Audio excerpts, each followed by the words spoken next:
estamos vendo história sendo feita. Provavelmente este quarto episódio de Ahsoka foi a melhor coisa que a Disney já fez com o universo Star Wars. Então bora para nossa análise de primeiras impressões.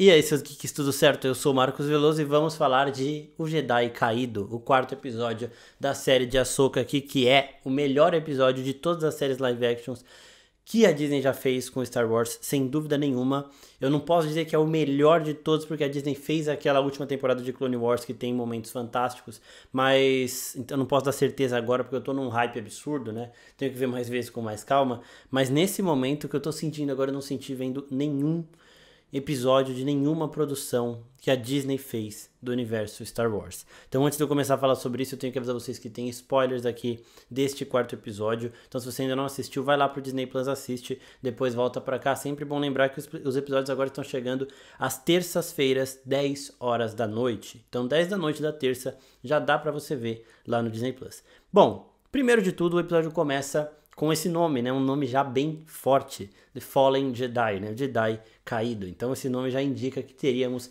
acontecimentos fortes aí para corações fortes, né? Se você não é um coração forte, você não ia aguentar essa multidão de sentimento que é jogada em cima de você durante todo esse episódio. E a gente começa ali com Ahsoka e Sabine se preparando para o combate. Elas estão presas no meio ali daquele planeta onde a Morgana com o Baylan e a Hat estão planejando o salto no hiperespaço para mudar de galáxia para encontrar o Thrawn, e elas saem para a luta depois que elas são localizadas, né? Então a luta vai até elas e depois elas vão até a luta, mas elas são interceptadas no caminho diversas vezes. Uma coisa legal aqui é que a gente pôde ver um pouquinho do Huyang lutando, né? Ele treinava os padawans, os younglings ali, então ele tem também um certo nível de combate em relação a outros droids, tá bom? Não é nível de combate nenhum, nada espetacular assim, é só o que a gente viu aqui, mas foi legal de ver também. Agora vamos chegar para falar das duas, Sabine e Ahsoka. Eu gostei muito de ver a Sabine Mandaloriana de novo, né? Eu gosto da Sabine Jedi, só que eu quero ver uma Sabine conseguindo mesclar o melhor que ela tem a apresentar de Mandaloriana com o melhor que ela pode se tornar de Jedi, né? Ela mesclando essas duas culturas de combate, ela pode chegar assim a níveis extremos. No momento em que ela encontra a Hat, elas têm aquela revanche do confronto do começo da série, do primeiro episódio, e aqui com a Sabine estando no seu modo Mandaloriana, não no seu modo Padawan Jedi, ela traz mais perigo, ela coloca a Hat na defensiva no início, e a Hat espera o melhor momento para atacar e para tomar o controle do combate. Enquanto isso, a Ahsoka está enfrentando Marrok, aquele inquisidor que gerou diversas teorias, e todas elas foram pro ralo neste episódio. Então, a Ahsoka tá com muita... A gente percebe aqui uma coisa muito interessante, que a Ahsoka enfrenta o Marrok e o Baylan nesse episódio. E a gente vê a mudança de postura de um para outro. A diferença dela enfrentando alguém que ela sente que é inferior a ela na força, com ela enfrentando alguém que ela considera um igual, né? Que ela considera uma real ameaça. Então, contra o Marrok, ela já vai para cima. Ela é meio imprudente na luta contra o Marrok também, porque ela está com pressa. Ela precisa chegar ali onde está havendo todos os preparativos para esse salto no hiperespaço. Então, ela tá meio afobada, né? E nisso, ela acaba meio tomando uns sustinhos ali, só que ela lida com a situação da maneira mais fácil possível e ela destrói o Marrok. O Marrok é um inquisidor, né? Um inquisidor forte, um guerreiro assim, a ser reconhecido. E a Ahsoka não toma conhecimento, né? Fora esses pequenos sustos, ela mata ele. A gente descobre que provavelmente o Marrok era fruto da magia das Irmãs da Noite, alguma coisa desse tipo, porque ele simplesmente evapora, né? Não era ninguém, não era nada de relevante aí, ele simplesmente sumiu. E quando a Hat estava lutando com a Sabine, enquanto o Marrok lutava com a Ahsoka, quando ela vê que ela ficou sozinha ali, ela fica preocupada por conta do Marrok, né? Eu não sei se ela sabia que ele ia evaporar, não sei se ela sabia quem era que estava ali e tudo mais. E ela fica também preocupada por ela, né? Porque agora é ela contra duas e a Ahsoka é mais forte que ela sozinha. Só que aí quando a Sabine fala pra Ahsoka, pode ir que eu resolvo aqui, a Ahsoka vai confiando na Sabine e a Hat volta aquele olhar, o olhar mais magnífico do mundo de Star Wars, o olhar mais assustador também do universo de Star Wars é o olhar da Hat, porque ela é muito focada no que ela quer com esse sadismo todo que ela tem na cara. E pra cima da Sabine, ela sempre vai ser assim. Só que elas estão lutando, agora a Sabine já tá sem o elmo mandaloriano dela, Então indica um pouquinho que ela estava mais ali pro lado Padawan nesse momento da luta, né? Usando o sabre e tudo mais. Só que não. A Sabine estava com as cartas na manga de uma Mandaloriana. Mandaloriana que ela é extremamente experiente. Como Jedi, ela ainda tá bem abaixo, mas como Mandaloriana, ela é muito experiente e ela se garante demais. Então nisso, ela consegue também equilibrar a luta contra a Hat, até o momento que a Hat foge, não por medo da Sabine, mas porque ela sabe que o Baylon possivelmente precisaria dela ali. E no momento que a Ahsoka chega pro Baylon, o Baylon vai ganhando cada vez mais... vai crescendo cada vez mais no meu conceito, porque desde o começo eu falo que o conflito dele é muito legal de se ver, né? Um cara que era um Jedi, ele deixou de ser um Jedi na Ordem 66 porque ele teve que sobreviver de alguma forma e acabou se tornando um mercenário, indo para aquela categoria da força, de usuários da força, que a gente chama de Jedi Sombrio. Ele faz o que ele precisa fazer para ter uma vida confortável, nunca com propósitos extremamente ambiciosos, só que ele tem um propósito ambicioso e a Ahsoka também reconhece isso. Não é tão ambicioso quanto de um Lord Sith, por exemplo, que é de governar tudo. Ele quer ter uma vida confortável. Ele quer fazer essa viagem não para ele governar, mas para o Thrawn governar. Então, ele ainda se encaixa muito bem naquela linha de Jedi Sombrio, porque o propósito dele, por mais ambicioso que seja, não é um propósito Sith de dominância e tudo mais. Ele quer ter a vida confortável dele numa nova ordem. E provavelmente ele pensa que com o Thrawn no poder e ele estando ali próximo do Thrawn, tendo ajudado muito e ganhando sim uma posição de respeito e de confiança, ele possa reiniciar uma ordem Jedi aos moldes dele. Ele fala para ela, para Ahsoka, pra gente reconstruir, a gente precisa destruir antes. Criar um novo, repleto de vida. Que não saiba o que foi tirado, mas apenas o que lhe foi dado. Então, provavelmente é isso que ele pensa, né? Em começar tudo de novo, respeitando algumas ordens ali que ele aprendeu, na Ordem Jedi, alguns ensinamentos, mas criando a coisa do molde ao molde dele, né? Do que ele pensa, do que ele imagina como correto e da forma que ele está treinando a Hat. A gente vê, eu já falei isso várias vezes, a Hat só obedece ao Baylon. Ela não tá nem aí pra Morgana, não tá nem aí pra ninguém, ela só obedece ao Baylon, até nos momentos de maior ira dela, ela obedece ao Baylon. E aqui a gente tem a luta da Ahsoka com o Baylon, que é magnífica. Lembra que eu falei, né, contra o Marroque ela foi até imprudente porque ela estava com pressa? Aqui contra o Baylon ela também estava com pressa, só que ela foi extremamente cautelosa. E é muito bom a gente ver aqui como os dois alternam posições de luta só de observar. A Ahsoka, ela gira observando os movimentos do Baylon com muito cuidado, né? Muita cautela mesmo. E ele também vai observando os movimentos dela. No momento em que a Ahsoka muda a posição, preparando para, sei lá, atacar de uma forma diferente, o Baylon também muda a posição que ele estava ali aguardando a Ahsoka. Então a luta deles caminha dessa forma, sempre com um em vantagem e o outro também, uma luta muito próxima, sabe? O Baylon, naquilo que eu já tinha falado também, de golpes muito mais potentes, de uma intensidade maior, enquanto a Ahsoka era muito mais veloz, né? Então a gente vê esse combate, a Ahsoka com um leve favoritismo, só que uma coisa importa muito nessas lutas, com pessoas, com seres usuários da força, Jedi, Sith e tudo mais, que estão em pé de igualdade, que é o conflito interno. A Ahsoka estava afobada, ela estava com conflitos em relação a Sabine também, porque ela não tem aquela plena confiança, por mais que elas queiram ter uma na outra, ainda não tem, e precisando correr contra o tempo. Enquanto o Baylon estava muito mais centrado, muito mais focado e com o objetivo dele também muito bem estabelecido, né? Ele tem que ganhar tempo, o tempo está a favor dele. Então ele estava muito mais calmo nessa luta também e por isso que ele começa a levar certa vantagem contra a Ahsoka. E no momento em que a Hat foge da Sabine e chega lá onde a Ahsoka estava enfrentando o Baylon, a Ahsoka já na hora já...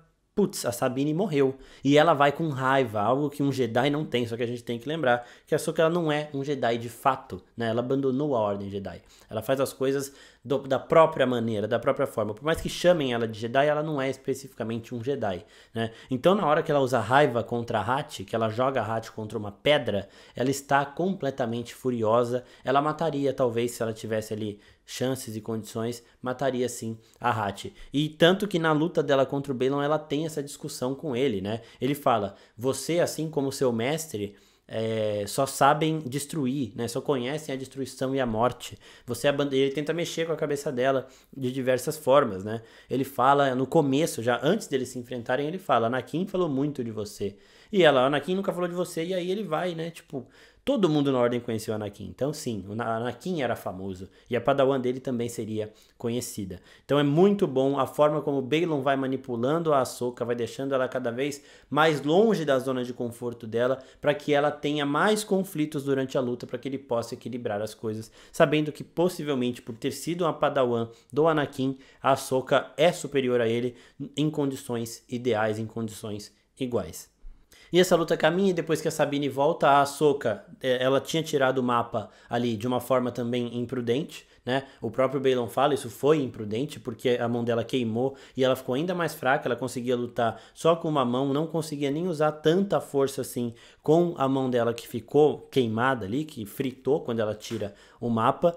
E quando a Sabine chega ali, a Ahsoka já ficou mais tranquila, mas ela fala pra Sabine, destrói esse mapa. Só que o mapa é aquele negócio que a gente já estava falando desde o começo, objetivos em comum.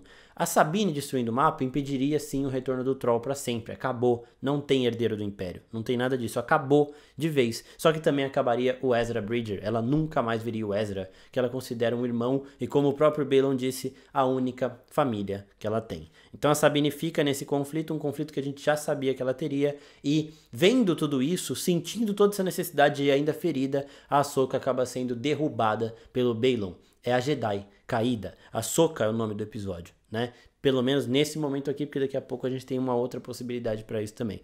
E aí, não temos mais a Ahsoka, temos o Baylan mexendo com a Sabine para que ela não destrua o mapa, e a Sabine a todo momento, eu vou destruir, mas é aquele negócio, se ela quisesse destruir, ela já tinha destruído. E outra coisa, se ela destrói o mapa, ela morreria ali, porque o Baylan mataria ela.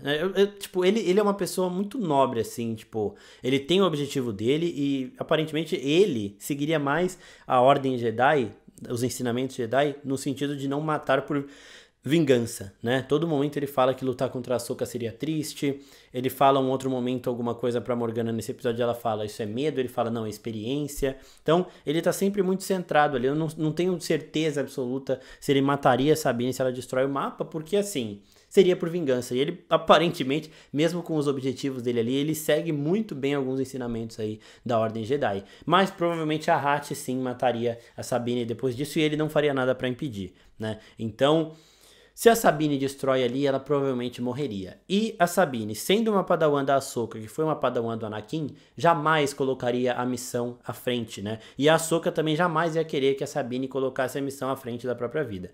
Então, se você desse para a Ahsoka a escolha de destruir o mapa, mas com a Sabine morta, a Ahsoka ia dar outro jeito, porque o Anakin também daria outro jeito, e a Sabine, ela continua essa herança, esse legado dos três, né, de sempre priorizar ali aqueles que eles amam. Nesse momento, a Ahsoka também priorizaria a Sabine ao mapa, então a Ahsoka concordaria com o que a Sabine fez. No primeiro momento eu fiquei puto, falei, caralho, destrói isso, só que depois eu pensei, ela ia morrer, e a Ahsoka não ia querer que ela morresse, a Ahsoka ia preferir resolver as coisas depois, quando o Troll voltasse, enfrentar o Troll e tudo mais, dar um jeito, igual já deram na época da Aliança Rebelde. Custou muita coisa, mas deram um jeito. E a Ahsoka tentaria fazer isso de novo. Então, colocando a vida da Sabine em risco, a Ahsoka teria tomado a mesma decisão que a Sabine tomou. Era a única decisão possível.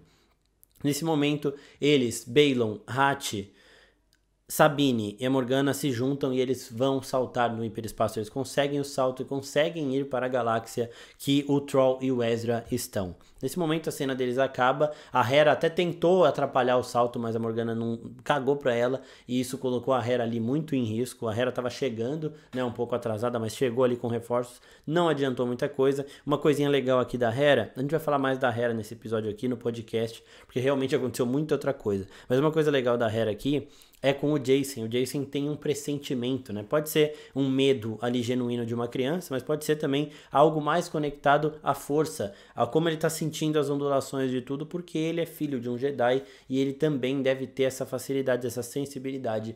E o Dave Filoni está preparando o Jacen para que no futuro, num futuro até distante, não vai ser para agora, não vai ser para essas séries, nada, ele se torne sim um Jedi e talvez isso seja um comecinho de mostrando a sensibilidade que ele tem com a força. Agora vamos chegar no ponto ápice do episódio. Depois que eles saltam no hiperespaço, a Hera faz aquela cara de medo absoluto, o Jacen também, todo mundo ali sentindo a derrota, né? Nós temos a Ahsoka acordando em um plano estranho, um plano que para quem não assistiu Rebels não vai conhecer, é o mundo entre mundos.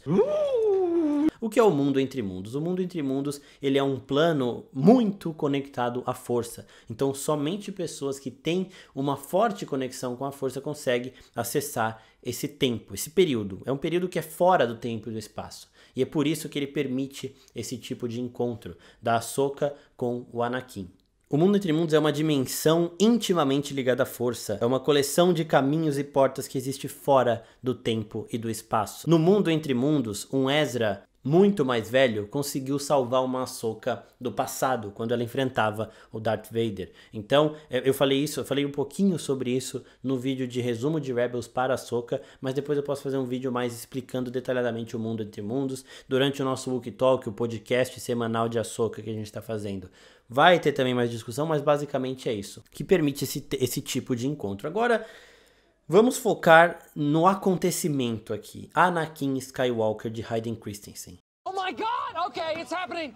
Everybody stay calm. What's the procedure, everyone? What's the procedure? Stay calm. Wait. Everybody calm down. O personagem que provavelmente sofreu mais hate da trilogia prequel na época do lançamento dos filmes, lá nos anos 2000. Hoje ele é provavelmente o personagem mais amado de toda a fandom de Star Wars. Ele já foi muito celebrado quando voltou em Kenobi e agora nem se fala. Eu chorei quando eu ouvi o Anakin falando "Oi, abusada". Abusada era a forma que o Anakin chamava... Nossa, eu tô todo arrepiado. Abusada era a forma que o Anakin chamava a Ahsoka em Clone Wars quando ela era padawan dele, porque ela sempre foi realmente muito abusada. Ela não baixava a cabeça pra ninguém, fazia tudo do jeito que ela queria. E quando a Ahsoka escuta isso, ela vê que ela tá no mundo entre mundos, ela conhece isso aí, ela já esteve neste lugar, ela vira e dá de cara com ele, Anakin Skywalker. Só que este foi um dos momentos mais grandiosos, sem dúvida nenhuma, da história de Star Wars, principalmente de Star Wars nas mãos da Disney. Anakin e Ahsoka juntos de novo. A abusada encontra o seu mestre. Ela que até hoje meio que tem um ressentimento ali, tem um medo de ter sim abandonado Anakin e ter sido um ponto-chave para que ele se tornasse Darth Vader, agora tem a chance de encontrar com ele mais uma vez. Isso foi extremamente emocionante. Já era esperado, mas eu não sabia que ia me pegar de um jeito tão forte assim como pegou na hora que eu tava vendo. Não consegui nem gravar o vídeo exatamente na hora que eu acabei o episódio, tive que dar uma esperadinha.